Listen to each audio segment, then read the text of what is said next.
It's the news we've all been waiting for. The Ashes is back. Two generations of rugby league players and supporters have been dreaming of an opportunity like this. Half in the corner, they won't stop it! He does a bit of a boogie! Intercepted by Maninga! Lockier's away! What a try! Farmers with the step! Turbo is away! Tom Trebojevic!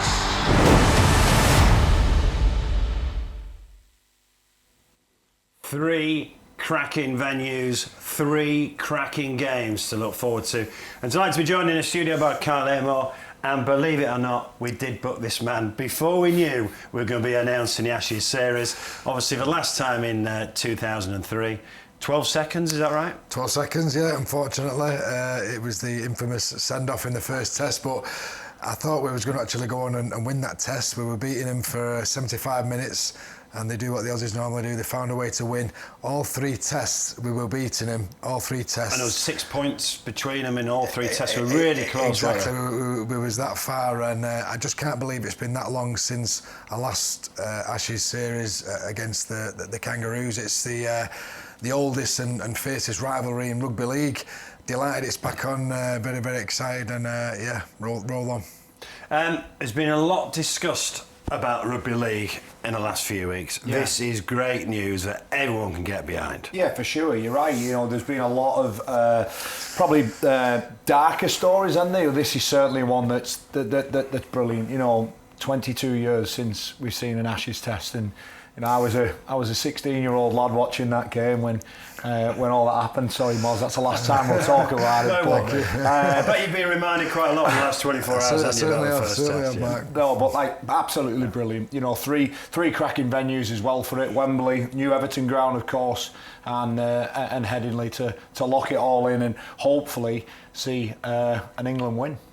Now, you've run grand finals both here and in Australia. The only Englishman to do that, of course, but you've always said the proudest moment was pulling on the international jersey. Yeah, without a doubt. Growing up, I used to love watching Salford, but it was Great Britain then, you know, before it switched to England, and Great Britain was the be-all and end-all for me.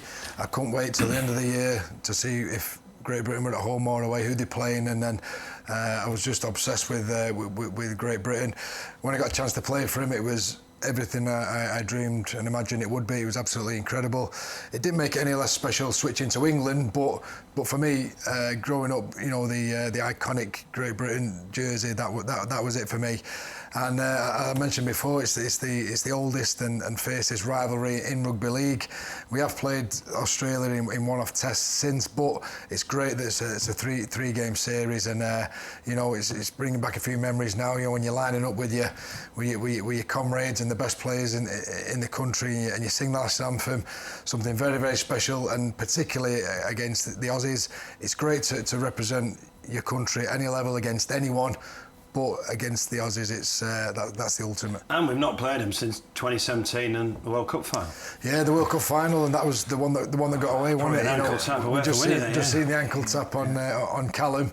We was that close, and just very, very exciting. England have done great the last few years. However, this is going to be the ultimate test on home soil. Can't wait. We were supposed to have it in 2020, obviously, we know why we didn't have it, but it does seem a long time, 22 years since having a series against the Aussies. Yeah, absolutely. It's 22 years is, you know, full generation really, isn't it? And you know, I just think what's really exciting for this England group is they've got more players than ever before playing in the NRL.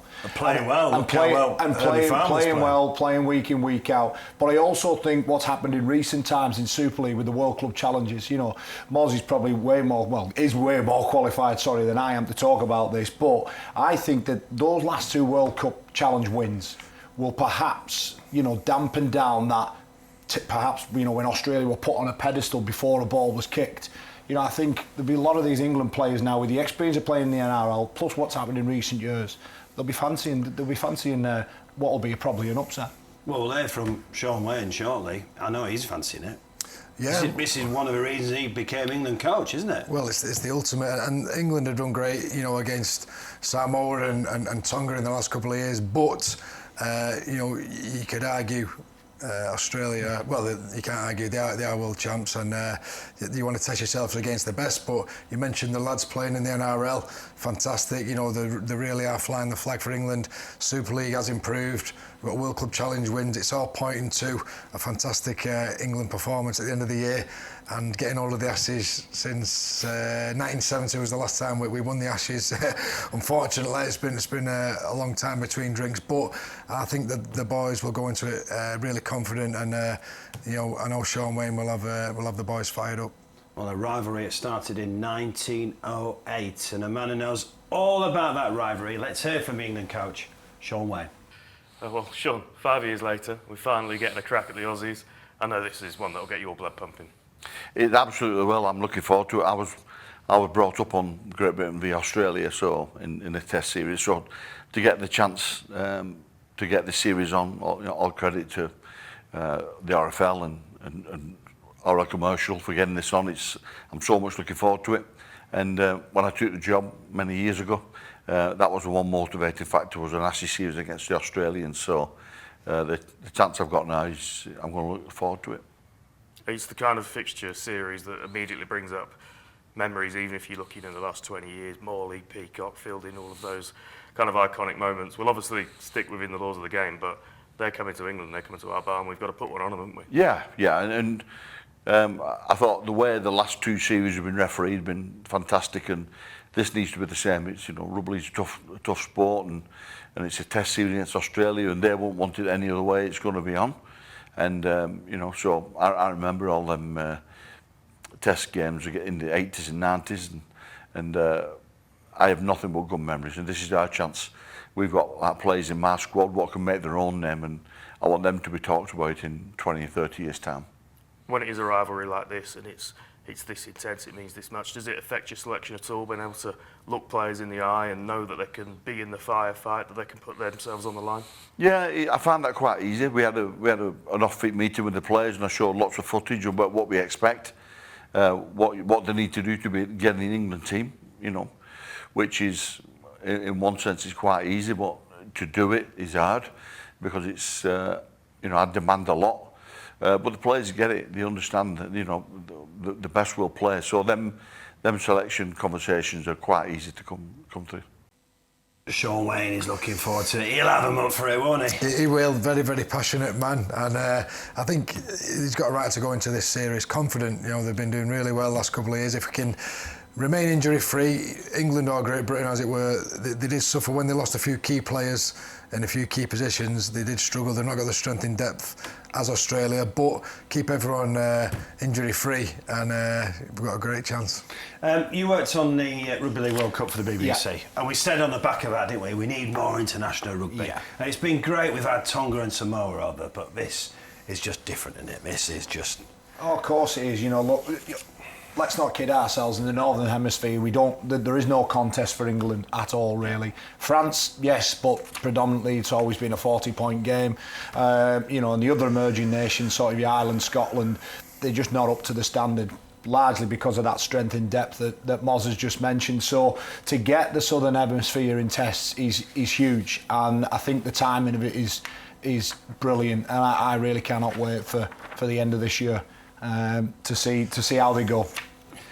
We've got 3 consecutive Saturdays: October the 25th, November the 1st, November the 8th. So after the Betfred Super League season, all kicking off at 2:30, all live on BBC One as well. Let's talk about the 3 venues. Obviously, Wembley. Brilliant to be going back to Wembley. And we're going to be at the new Everton Stadium and Headingley. Yeah, all 3 fantastic venues. I just hope for the game that they help the fans out with the ticketing pricing around Wembley. It would be brilliant to see Wembley as full as it can be, but you know, we are asking our fans to go to Vegas, to go to Magic Weekend, to go to the Challenge Cup final, to go to a grand final, in a time now where a lot of, you know, fans and punters, you know, it's getting harder and harder out there. Everyone's bills are going up, etc. So, you know, I think that game is really important to get that part right. However, you know, if England can get off to a win, I think the rest of it takes care of itself. You can pre-register for the tickets now, and they'll go on general sale on the 14th of April, but you can pre-register now. I think Everton, Lots of rugby league fans will want to go to a new Everton stadium as well, won't they? They will. It's going to be an iconic stadium, isn't it? But going back to Wembley, Great Britain have got a fantastic record there. It will be England now. So, as you've said, hopefully we can get the win there, take it to the new Everton ground. But very exciting. I think everyone will be a bit curious to see what it's all about. But if we can make that, I don't know, what was it, hold Marks? About 50,000, is it? Wembley? No, the new Everton ground. Yeah, it's about 50,000. Right, fantastic, perfect size for rugby league, especially a game of this stature. So if we do well at Wembley, I'm sure we'll see a fantastic crowd there over in Liverpool. And heading late, it's got a great history of Ashes Test matches. I mean, you could argue it's not as big as Wembley or the new Everton ground. However, it has got the history and the heritage, and if it's a decider or if England are winning, it'll sell out. I was just going to say there, Moz, if it's a decider and you go to Headingley, it's probably the first game in a long, long time where you may not be able to get hold of a ticket for a rugby league game. So it could be a masterstroke really in terms of more people tuning in or it's it'd be interesting if it was 1-1 heading into that one. Well, I was actually there when we caught up with Mal Meninga, and I can promise you the Aussies are up for it. Well, Mal, firstly, great to see you. England versus Australia, 3-match series, the Ashes on the line. This is rugby league heritage, isn't it? Absolutely, yeah. So looking forward to it. I know from my perspective, the players are looking forward to it too, So as we were talking about it last year, around the opportunity maybe to go to England and play at an Ashes series, and everyone was so excited. So, from an Australian point of view, it's exciting times and great recognition for England and how strong they are and how strong they have been. So, looking forward to it. World Cups are obviously fantastic, Pacific Championships, that kind of thing, but there is something about an old school Test series, isn't there, that's just something a little bit different? Well, it goes back to our roots, goes back to our history, So, 1908 and 09, we love the history and, been had a lot of battles over the years, obviously, and and just seeing the England side in recent times, obviously, against Tonga and Samoa, they're a very formidable rugby league team. So we've had a bit of success in the Pacific Championship. So looking forward to using this tournament, the Ashes tour, as a lead into the World Cup as well. I've heard a few things in the past that the Aussies aren't really that bothered about the international rugby. Ask him.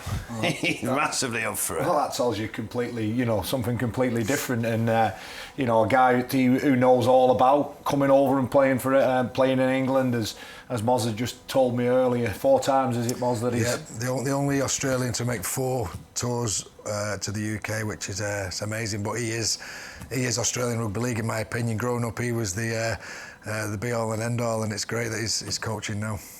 I've read some of the Australian media coverage before the show. Mal's been saying he wants to make a statement over here as well. He wants to make a statement ahead of the World Cup next year, which is in Australia. That's good. That's the kind of thing I want to hear. Yeah, it's understandable. We're not just coming for a bit of cash. No. I mean, we know how proud Mal Meninga was as a player and as a coach, so there's no reason why they would come over just to go through the motions. So I expect them to come over, give it the best shot. They'll be thinking England have had a bit too much to shout about the last couple of years with the World Cup challenges and stuff like that. So they'll want to put us back in our box. It's up to us to stop them doing that. And what would it mean if England could do it then? It'd be the biggest thing, ever really. I've never known. Although we've had one-off victories here and there, we've never beat the Aussies in an Ashes series in my lifetime, and I'm nearly 50 now, so it would be huge for the sport, a massive shot in the arm. But obviously, we need to be competitive first and foremost if we can get the win. But hopefully this will put the Ashes back on the calendar, which we mentioned before. I'm amazed that it's been that long since this is apart from the World Cup, this is the pinnacle of our sport really. So hopefully it's a successful series, and let's get it back on the agenda. Is it a shot in the arm for the Super League as well? Oh, absolutely. You're gonna get all. You talked about. Sorry, we spoke earlier off camera about Vegas and the amount of people that went out there, and we've now gonna have a concept where fans can come together again. And it doesn't matter what club you support. You're there for one reason, and that's to watch England hopefully beat Australia, and I think it's just brilliant for fans all across the country. My little boy was even excited when he's asking me, can we go? Can we go? So's my little lad. He's only 9. He wants to go. He's 12. So it shows you what these sorts of tours, these sorts of series can create, not just for memories for us now, but for the next generation as well. I think it's very important. And look, Sky do a brilliant job as well, but I think it's good being on the beeb, isn't it? Exactly. You have to. Saturday afternoon, BBC One. Yeah, you only got to look at the viewing figures, and the more that it can be on, free TV, the more chance that people will tune in and watch it, and there's a lot of sort of data around, people perhaps flicking through channels and putting on BBC One first, and it'll be brilliant, and it would be even better if we can win that first game. It'd be huge. Right, before we talk about the Super League, obviously loads to talk about. If, say, Shaun Wane asked you to go into camp and tell the lads what it means, what would you say? I'd leap at the chance, yeah. I think it would be... And what would you say? Well, just, Other than stay on the pitch. Yeah, other than stay and don't get sent out in the first minute. No, well, I'll mention how it's the pinnacle should be the pinnacle of your career. A, you represent your country. B, you're doing it against the world champions. You don't get many opportunities like this. Make the most of it. Leave it all out there. So I hope I do get the opportunity to speak to them. To be fair, but I'm getting excited now, and it's not till October, November. But massive. Can't wait. Yeah, great news. So pre-register for those tickets now. Right, let's turn our attention to the Betfred Super League.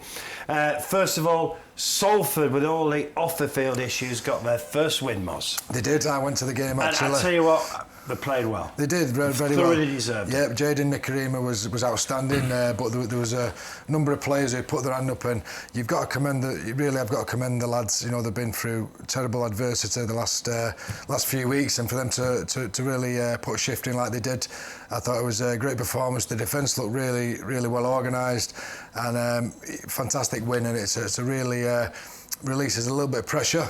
Hopefully they'll kick on, they'll get this stuff off the field sorted. Hopefully they'll kick on now, because it is still a very talented squad.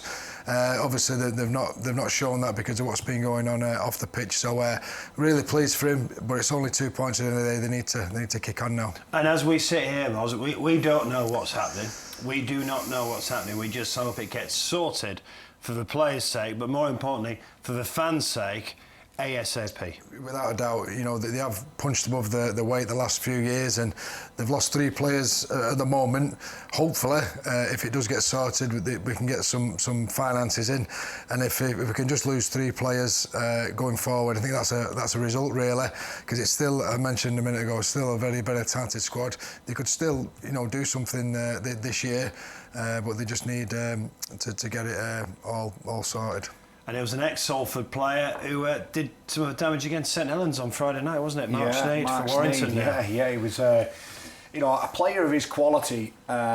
He's always going to have a say in a game, isn't he? And that try set up for George Williams, I thought it was brilliant. They're good signs for Warrington. Is this what George Williams has been missing? Yes, I think so. I think George Williams has had too much to do in that team. Yeah. I think, George is a runner first and foremost, and when you have a runner, generally the best teams will have a controlling halfback.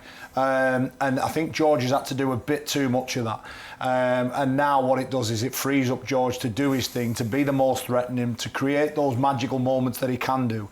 But he's also got now Mark Sneyd, who just, he sits a bit deeper, he's smart player, knows he's not the quickest, and he's just able to put that ball anywhere he wants. And that try set up for George Williams, I thought was brilliant. I thought really good signs for Warrington moving forward. Now, we've spoken a lot about your old club over the last 12 months, haven't we? Yeah. Do we know where they're at now? No, still none the wiser. I can't get a grip of where they're at. Obviously they started off well, and my biggest concern was within all of that.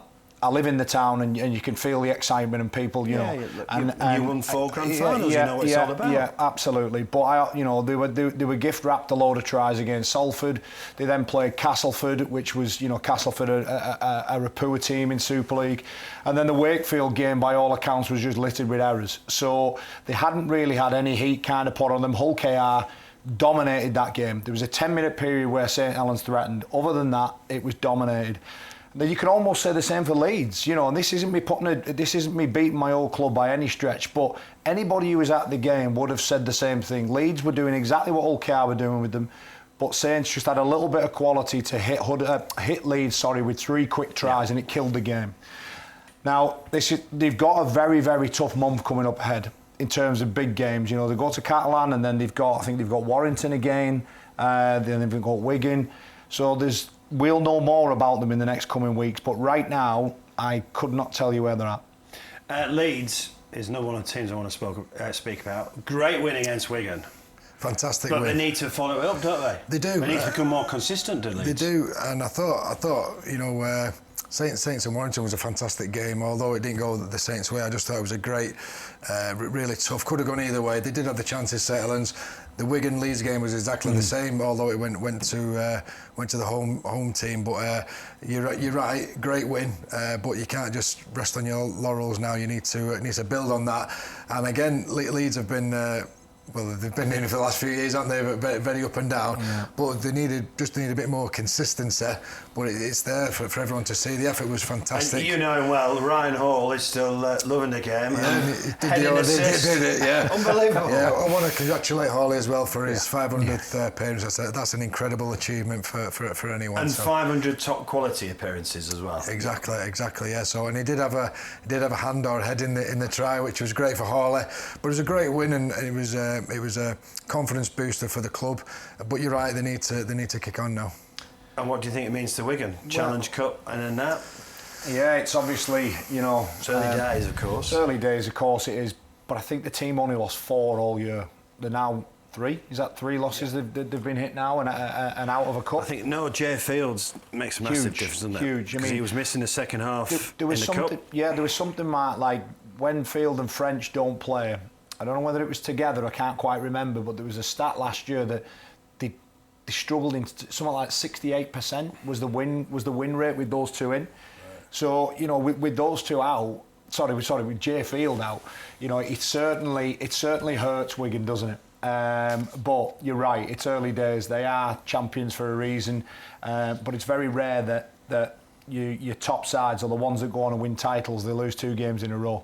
And then the other team we've got to talk about at the moment, Hull KR, obviously. Great win against Lee. Because Lee are doing great. No, Lee, the 2 undefeated sides going against each other. I thought it was going to be a fantastic game, very competitive this, and it was quite the opposite, wasn't it? I mean, I know they're very tough to beat at home, Hull KR, but I didn't expect this scoreline, and they're absolutely flying. You know, they are the only undefeated team this year. I think it's great. You know, they're selling out every home game.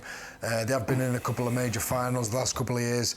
Could this be their year? So in the grand final last year, this is a stupid question, are Hull KR now the real deal? Yes, for me they are. I've loved their progression, their journey. You know, under Willie Peters, they got to the playoffs, and Wigan absolutely hammered them that day. The year after, they get to a Challenge Cup final. The year after, they get to a grand final. What's impressing me more than anything about Hull KR is you look at the teams over the last couple of years that have gone in a grand final, and you look at their performances and where they've ended up finishing. Now, I know we're not at the finish line yet, but there's no hangover whatsoever from that grand final. And that, to me, you know, again, some of the games that they've played in, some of the wins that they've played in have been very impressive. I thought, you know, their performance of the season so far for me was at St Helens, you know, and I think they'll be very, very confident with what they've got. Right, let's turn our attention to this week's games in the Betfred Super League. Thursday night, it's Castleford versus Hull. I've been really pleased with the Hull start. I think they've been surprise packages. Bit of consistency. I'm delighted for John Cartwright. I worked under John at the Roosters, and I know what a great coach he is, great guy. I'm really pleased for the club. You know, it's important. I think we have a strong Hull FC in the Super League. They were terrible last year and the year before, but great for the city. And I think at Castleford have been poor home or away. They've had a couple of games where they've been spirited, but still come out on the losing side. And I think this will be the same, unfortunately, for Cass and Danny Maguire. I think Hull FC will go there confident and get the win. Friday, Lee Wakefield. Yeah, another exciting game. I think, you know, it's great that we're apart from one or two teams at the moment, that we've got some excitement in all our games. And Lee will be certainly stinging after that. Moz mentioned going into that undefeated, and then almost, sport is brilliant at giving you a reality check sometimes, and maybe that's what Adrian Lee wouldn't have wanted it, but maybe every now and again a little uppercut sort of thing, which reminds you where you are, and they'll have a job on their hands, because Wakefield have been very, very spirited this season. Also on Friday night, 2-year-old clubs, you can't go for the draw. Warrington Leeds. I'm going over to this one to have a watch of this, Mark. Warrington have been inconsistent. Leeds have, but Leeds had a win last week at Saints. Good win last week at Saints. And obviously Leeds had a great win against Wigan. So they'll both come into this game confident. I just think home advantage. I just think Warrington will get this one, but it's a bit of a flip of the coin at the moment, because we've not seen a great deal of consistency off anyone, apart from Hull KR, off anyone really. So it could, it's a look of the draw, but I think Warrington. Your old club go to Catalans on Saturday night. Yeah, always difficult, regardless where Catalan are at. Another one of those very inconsistent sides at the moment. It'll be. I think Saints will get them. Look, they've been not making excuses for them, but they've had some injuries. They could have won that game against Warrington. So I don't think Wello will be too disappointed with a loss. I think the fans will obviously be disappointed with the loss, but always bigger picture stuff, and I think that there'll be a lot in there that they liked, and a lot that they'll take over to Catalan and try and replicate again. And I just thought, just to mention the young kid on debut, Sambu, that try in the corner, it was a brilliant finish, wasn't it? Look, hopefully he'll get another chance and an opportunity to do the same again. Sunday, Huddersfield versus Hull KR. Public service announcement: the clocks go forward on Sunday, and it's Mothering Sunday as well, so don't forget the card. Huddersfield, Hull KR. I know we gave Salford credit earlier on, but Huddersfield were pretty toothless at times in that game, weren't they? They're one of those teams I'm talking about. Apart from the other 10, there's probably two more down there that's not living up to the party at the moment. And look, for what Salford had gone through, and again, I don't want to take anything away from that. Huddersfield are in a bit of a mess, aren't they? Andy Kelly come out with a statement this week. Obviously, the club recognised that they need to perform better. That playing group needs to start turning up, because they've been absolutely way off at the moment. And then finally on Sunday, Wigan, Salford. Yeah, well, Wigan will have a hangover from the loss the week previous. I just think they'll be too strong for Salford. Salford got the win, which was great, but I just think Wigan will have a bit too much for Salford. It's important Salford go into it and put performance in. Not necessarily get the win, but just put another good performance in. It's a building, stepping stones for Salford. But I just think Wigan will be too good. All games live on Sky. What game you got? Warrington Leeds, so cracker. Can't wait. No, it was an absolute cracker on Friday night. Right, just before we finish, let's talk about the big news that's been announced today. The Ashes series is back for the first time since 2003. And for all the talk around Rugby League, this is great news, isn't it? And like I say, we've got loads of rugby before we get there, but I'm really looking forward to October and November. Yeah, fantastic news. This is the pinnacle of Rugby League. Bring on the Aussies, 3-game test series. Don't get much better than that, so can't wait, mate.